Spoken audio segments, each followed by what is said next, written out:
Hey everybody, it's Ron from Pick Dawgz, and this is Ron's Rundown. We're going to go over the 15 MLB games scheduled for Saturday, April 1st, 2023. Now, if you like what you see, make sure to give this video a big thumbs up and subscribe to our channel. Don't forget to put your baseball picks in the comments section below. And if you're looking for my best bets, you can find those at the Premium Picks tab at pickdawgz.com. Alrighty, let's get into it. A full slate of MLB games for Saturday. First up is the Chicago White Sox taking on the Houston Astros. We're going to see Lucas Giolito and Jose Urquidy as the projected starters. I'm looking to back Lucas Giolito on the mound early in the regular season this year, as I do think he was one of the more unlucky starting pitchers in baseball last year, and especially if we're going to get plus money prices like we are in a game like this. Giolito, a 4.9 ERA last year. That's not very good on paper, but when you look at the FIP at 4.06, almost a run less than where his actual ERA was. You look at the xFIP at 3.66, so even more than a run there. And you also look at the fact that Giolito had a 340 BABIP, that's batting average for balls put into play. The league average is around 300 each year, so to be at 340, unsustainably high in my opinion. I do think we're going to see Giolito have a little bit more of a fortunate season this year. I mean, his strikeout numbers were a little bit down from where he was before, but still 9.85 Ks per nine in 2022. Not too bad. That's above average for starting pitchers. His walk rate was a little bit high at 3.4, but his home run rate was right around where he's been in his career. And I do think Giolito has a bounce-back season. Him and Lance Lynn, I think, are going to be two bounce-back candidates for the Chicago White Sox pitching staff. On the other side, Jose Urquidy, not my favorite starter to back, and I do think the fact that he doesn't earn a lot of strikeouts, he can have some control issues at times. I do think that benefits a lineup like the Chicago White Sox. So if you're going to give me plus money like this, I'm going to take it. So give me the Chicago White Sox on the money line.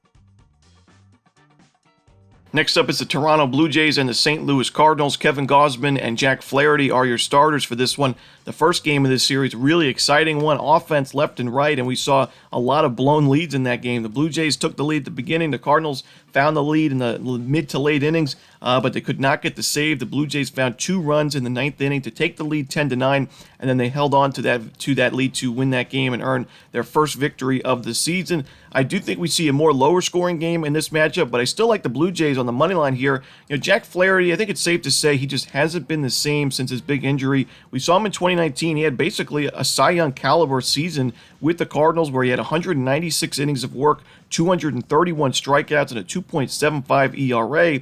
But the injuries have really hurt Flaherty. We saw him last year only pitch 36 innings, and his strikeout numbers went way down to 33 Ks in those 36 innings, having a 4.25 ERA.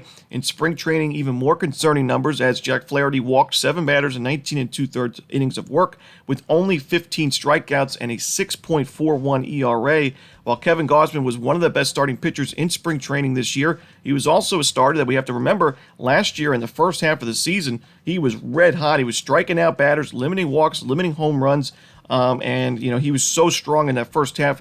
Kind of struggled at the end of the second half of the regular season, but still, I'm looking at back Gausman here at a really good price. We know he pitches well at the beginning of seasons. Flaherty just hasn't looked the same, so give me the Blue Jays on the money line.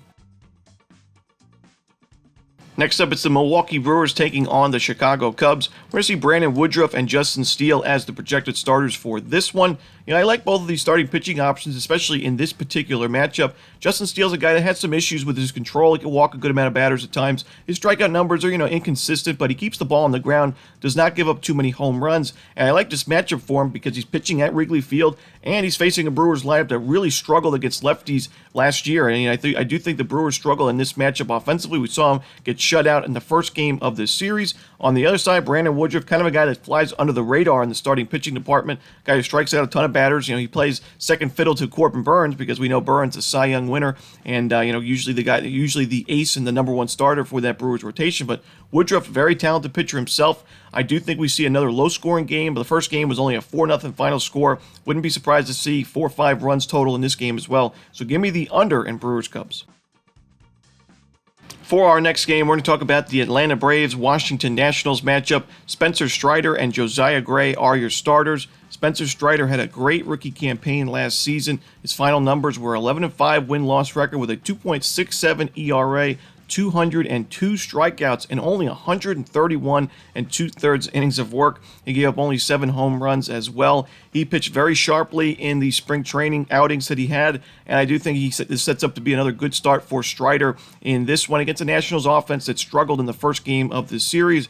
On the other end, Josiah Gray is a starter, a young starter that I do think will make improvements in 2023 overall. But we have to remember this was a guy that really struggled at Nationals Park. He has issues with giving up the long ball. Not a good sign when you're playing the Braves, one of the more powerful lineups in baseball. And when you're pitching in Nationals Park, where you had an ERA above 6 last year, it's just really tough to get behind you. Also, his strikeout numbers in spring training were not at where they need to be in order for me to get, feel confident in his game in this outing. So give me the Atlanta Braves here. I'm going to lay the run line. Next up, it's the San Francisco Giants taking on the New York Yankees. This one's going to be 4:05 Eastern start time. It'll be on Fox. We see Alex Cobb and Clark Schmidt as the projected starters for this one. I think these are pretty good starting pitching options for both of these teams. We know the Yankees are facing some injuries in their rotation, so Clark Schmidt may not be the number 2 guy for long, but I think he's good enough here against a Giants lineup that did not look very good and not very competitive in that first game of the season. Only 4 base hits in that one. They struck out a total of 16 times, in that ball game. That's not going to get it done as if you're a lineup, and I do think on paper this is not a very good San Francisco lineup, and I do think Clark Schmidt and the bullpen pitch well for the Bombers. But on the other side, Alex Cobb, he just started that got things done last year for the Giants. He pitched 150 innings around and had a 3.73 ERA, 151 strikeouts. He keeps the ball on the ground, which is important when you're facing this Yankees lineup with so many home run hitters, including the king of the home run himself and Aaron Judge. I do think this is going to be a more low-scoring game like we saw in the first one, so give me the under in Giants-Yankees. Next up, it's the Phillies and the Rangers. We're going to see Zach Wheeler and Nathan Eovaldi on the mound for this one. Zach Wheeler did not have a very good spring training for the Phillies this year, but other than that, I think the Phillies have a lot of advantages in this game. And when the starting pitching matchup, I do think it's pretty close. I think Nathan Eovaldi's going to have a bounce-back year for the Rangers, a new team here. He pitched at Fenway Park with the Red Sox last year. We know it can be very difficult pitching at Fenway, a more hitter-friendly ballpark where there are a lot of home runs given up. And Nathan Eovaldi has had issues with keeping the ball on the ground. We saw him give up plenty of home runs last year and in years prior. His barrel percentage and average exit velocity were well below average. I do think he sharpens up because not too long ago in 2021, he was a very good starting pitching option for the Red Sox. So, I do think Nathan Eovaldi, it's a big year for him, in his career this year. But when you look past the starting matchup, I do think that the Phillies have the big advantage in the bullpen in this game. I also look at the fact that the lineup for the Phillies, although they're missing, one of their best players, their best player in Bryce Harper in the lineup for quite some time, this was still a very competitive Phillies lineup in that opening day game. We saw them have 12 opportunities with runners in scoring position in that one. They went 4 of 12, which is not too shabby, 333 average with runners in scoring position. The only problem was the Texas Rangers had 5 opportunities with runners in scoring position. They went 5 for 5, 100% with runners in, second and third. So that's something that you just can't really do much about. The Phillies bullpen definitely was not its sharpest in that game. Aaron Nola himself was also not the best. But I still think the Phillies with 8 extra base hits in that ball game, 4 doubles, 3 triples, and a home run. They're hitting the ball well. They had 12 base hits in that game. I think that their lineup gets to Eovaldi and the Rangers bullpen in this one. I think the Phillies have the better starting pitching option and bullpen in this game. So give me the Philadelphia Phillies in a bounce-back spot here. I'm going to take them on the money line. Next up, it's the Angels and the Athletics as Shintaro Fujinami makes his Major League debut and Patrick Sandoval takes the mound for the Angels. This is a very strange game for me. This is a tough one because I do think some statistics contradict each other. Shintaro Fujinami had a very interesting spring where he pitched 18 2/3 innings. He had 20 strikeouts and he did not give up a single home run, a solid 3.86 ERA to go with it. However, the big thing is he gave up 17 walks in those 18 2/3 innings, basically a walk per inning. 8.2 walks per 9. That's not going to get it done. However, the Angels are a lineup that last year against right-handed pitching really struggled to get on base via the walk, and in the final 2 months of the season, the Angels was the highest strikeout rate in the league against right-handed pitching. So you'd say, even though Shintaro Fujinami's got some issues with his control going into this matchup, the Angels could be that type of team that he actually pitches pretty well against. However, I will say, you look at that opening day game between the Angels and Athletics, although the Angels offense did not do much in that game, I will say they limited strikeouts and they earned 4 walks in those 9 innings. So already doing a lot better job of being more patient at the plate and limiting those strikeouts, which is going to be really key for this Angels lineup in 2023. It's a tough game for me, but because of those those 8.2 walks per 9 in spring, I just can't get there with Fujinami. Patrick Sandoval pitching really well last year for the Angels. I think he has a good outing in this one. So give me the Angels laying the run line. Next up, it's the Baltimore Orioles taking on the Boston Red Sox. This one's going to be between Dean Kramer and Chris Sale. I'm really rooting for Chris Sale this year. Even though I'm a Yankee fan, I don't root for Red Sox individual achievements, and I don't root for the Red Sox to win many games. As a baseball fan, I feel for Chris Sale, who's had issues with the injury bug in his last few years. When he was pitching, when he's on the field, he's one of the best starting pitchers in baseball. He had a 7-year span where he made the All-Star team every year, and he was also top 6 in Cy Young voting every year. And, last year's injury was such an unlucky one, too, where he faced the Yankees, and he had a line drive go off of his hand in the first inning, I think, and he was out for the rest of the season there. I do think that the Red Sox are going to definitely keep Sale to a very low pitch count in this type of game. You don't want to risk another injury for a guy like Sale, who's really key to your rotation this year. And we saw in the first matchup between these two, it was a very high-scoring game. Adley Rutschman went 5 for 5 in that one with a home run and plenty of ribbies. And I do think we're going to see both teams' offenses show up again in this spot. I don't really trust either of these bullpens. Like I said, Chris Sale probably not going to pitch too deep into this game. And he may have some early rust at the beginning of the regular season. Dean Kramer, not my favorite starting pitcher to back either. So give me the over in the Red Sox-Orioles. Next up, it's the Detroit Tigers taking on the Tampa Bay Rays. Spencer Turnbull and Zach Eflin are your projected starters for this one. Now, it seems like every year, every offseason, the Rays pick up a veteran starting pitcher that you can get at a pretty good price because maybe they're coming off a down year or just maybe they're not the same starting pitcher that they once were. And the Rays take this guy like a Zach Eflin, like a Michael Wacha, Rich Hill, a Corey Kluber, and they turn them into a solid piece in that rotation. I think Zach Eflin's certainly one of those candidates this year. We saw last season, and we saw in spring training, the numbers, the ERA a little bit high for Zach Eflin, but when you look at the advanced numbers for Eflin, a pretty good FIP. You look at the average exit velocity, hard hit percentage, expected slugging percentage, all really good signs for Zach Eflin going into this season. And we saw the first matchup between these two. We see the Detroit Tigers, who, one of the worst offenses in baseball last year. They didn't have a very good start to the next season. They got shut out in the first game to this very strong Tampa Bay pitching staff. I just don't trust this Tigers offense to do much in this game. Spencer Turnbull has had issues with his injuries in the last few seasons. I do think Tampa Bay does enough here offensively to grab a win in this one. So give me the Rays. I know it's a little bit of a steep price on the money line, but I'm willing to take it. Give me Tampa Bay money line. Next up, it's an AL Central battle between the Minnesota Twins and the Kansas City Royals. We're going to see Sonny Gray and Jordan Lyles as your projected starters, two veteran starters in this one.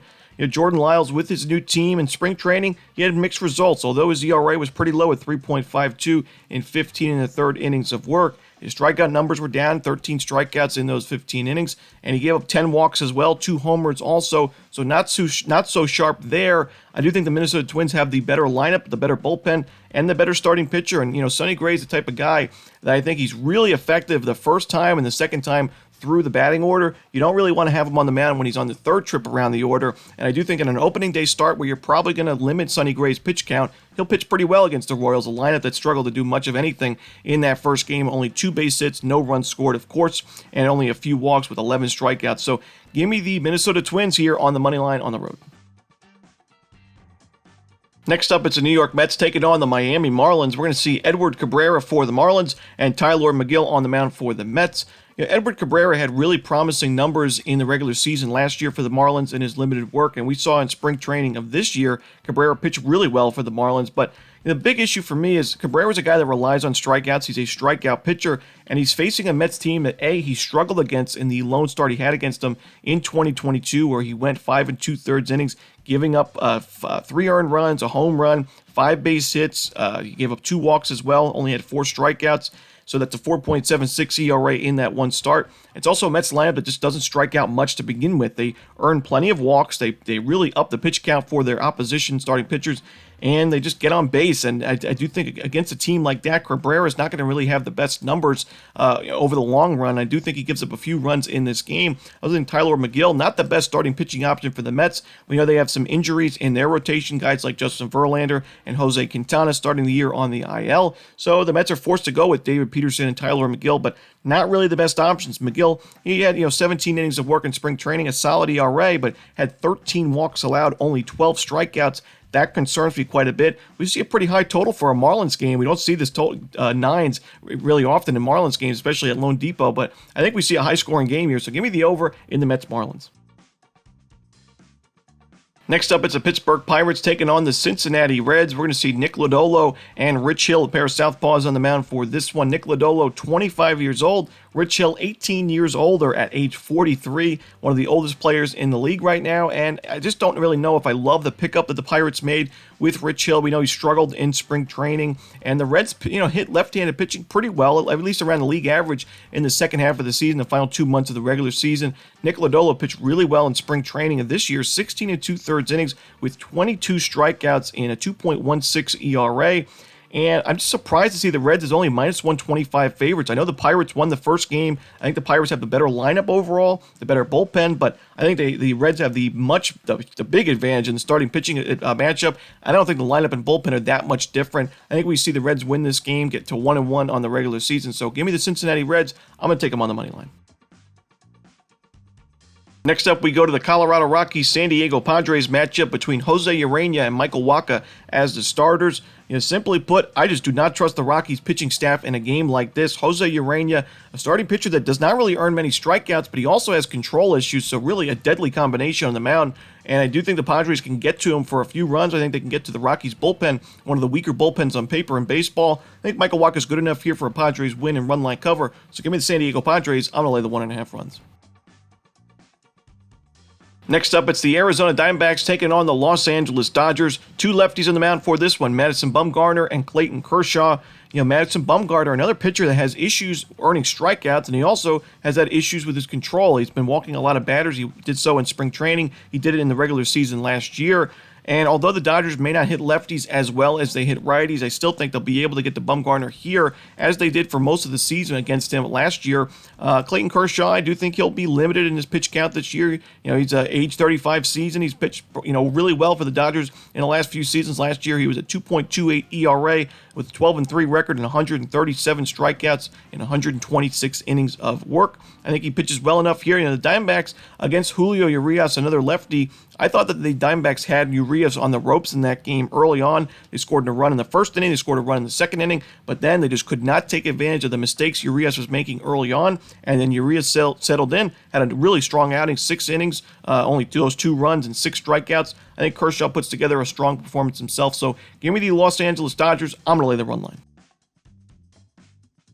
And the final game for Saturday's card in Major League Baseball is going to be between the Cleveland Guardians and the Seattle Mariners. This one's going to be at 9:40 Eastern start time on Fox Sports 1. And we see Aaron Savale and Logan Gilbert as the projected starters. Logan Gilbert, I do have a little bit of worries about him going into this season. To me, he was just not as sharp in the second half of the year as he was at the beginning of the season. I do think he's going to have issues in this matchup against a Guardians team that A, had a really good team OPS against righties last year, and B, does a great job at limiting strikeouts. Gilbert is one of those pitchers that relies on those strikeouts, has issues with the long ball, and against a contact team like Cleveland, I do think they're going to be able to get on base here, limit those strikeouts, and get to Gilbert. I do think both of these bullpens are strong. We know the bullpen for the Guardians struggled in the first game of this series where Karen Jack gave up the 3-run home run.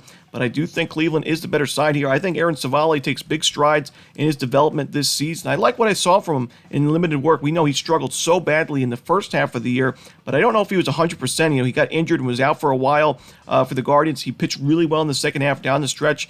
I do think he has a good outing here. So give me the Cleveland Guardians at plus money in this one. And that's it. Those are the baseball games for Saturday. Hope you enjoyed this video. If you did, don't forget to hit that like button and subscribe. And don't forget to put your baseball picks in the comments section below. Again, if you're looking for my best bets, you can always find those at Pick Dawgz Premium. As always, this is Ron Romanelli. Good luck.